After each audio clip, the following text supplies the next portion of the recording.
Okay, let's just get right into it. Imagine this. You're on the job site. A drum gets knocked over and some chemical is spreading fast across the floor. Alarms are blaring, people are yelling. You need information and you need it like yesterday. You grab that massive binder of safety data sheets. But let's be real. If a chemical is spilling right now, you do not have time to read all 16 sections. Flipping through pages in a panic, that's how people get hurt. And look, let's just get this out of the way. This is not about memorizing regulations or doing paperwork. I know, compliance can feel like a total drag, but this is different. This is for that one moment when everything goes sideways. This is your emergency cheat sheet.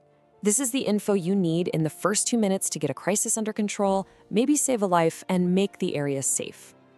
So what I'm going to show you today is what I call the emergency 5-point scan.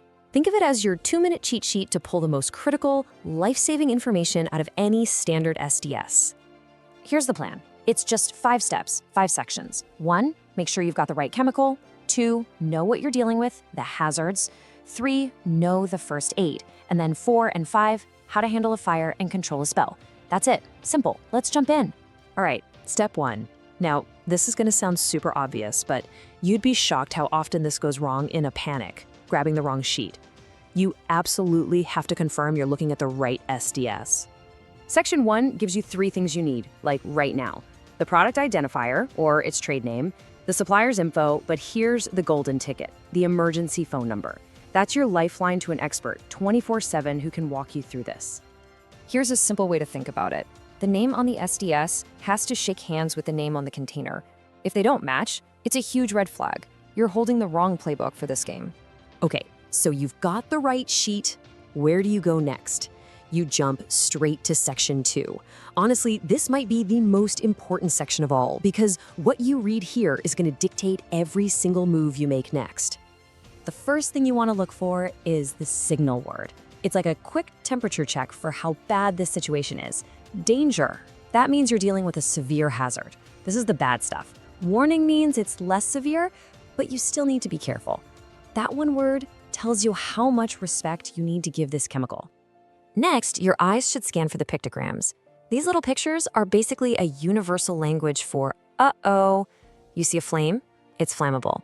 Skull and crossbones? Yeah, that's toxic, maybe even fatal. That dripping symbol? It'll cause nasty burns or eye damage. And the exploding bomb? Well, that one's pretty self-explanatory. They give you an instant snapshot of the risks. But what if it's too late? What if someone's already been exposed? You skip everything else and you go straight to section 4. This section is designed for you, for the person on the ground, not a doctor. It gives you simple, clear, life-saving instructions on what to do right now. It's all broken down by how it happened. Somebody breathed it in, get them to fresh air. Got it on their skin, get those clothes off and flush with water. In the eyes, start rinsing immediately. Swallowed it, call for help right away. See, these aren't complicated medical procedures. They're immediate actions you can take to make a huge difference. Okay, so you've helped the person. Now the mission changes. Control the scene. You have to stop this from becoming a bigger disaster. That's where sections 5 and 6 come in. This is your playbook for locking down the area. Section 5 is all about fire. And the most important thing here is the suitable extinguishing media. Why? Because using the wrong thing, like water on a grease fire, but 1,000 times worse, can literally cause an explosion. This section tells you exactly what to use: foam, dry chemical, whatever. And it warns firefighters about any nasty surprises, like toxic fumes if the stuff burns. And if it's a spill, Section 6 is your step-by-step guide. It tells you how to contain it, how to stop the spill from spreading all over the place. It tells you what to use to clean it up: sand, absorbent pads, you name it. And crucially, it tells you what personal protective equipment, PPE, you need to be wearing to do this safely. This is how you clean up the mess without creating another victim. Okay, quick pop quiz. Let's make this real. Your buddy splashes a solvent right in their eyes. They're screaming, they're in pain. You grab the SDS. What are the first 2 sections you're looking for? Go. You got it? The answer is section 4 for the immediate first aid. You need to know exactly how to help them with their eyes right now. And you take a quick peek at section 2, hazards, just to see if this stuff is corrosive or has any other nasty tricks up its sleeve. So, knowing what to do is awesome, but knowing what not to do when your adrenaline is pumping is just as important. Let's talk about the common mistakes people make in a panic. First, don't just start flipping pages randomly. You have a plan now. Use it, the 5-point scan.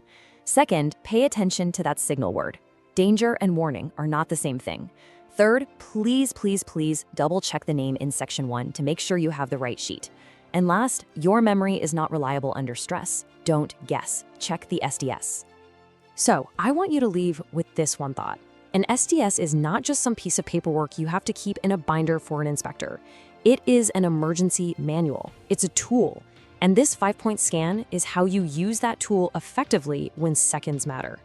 Look, know these 5 sections. Pass this info along to your team, because someone on your site, heck, it might even be you, is going to need this information tomorrow. Stay safe out there.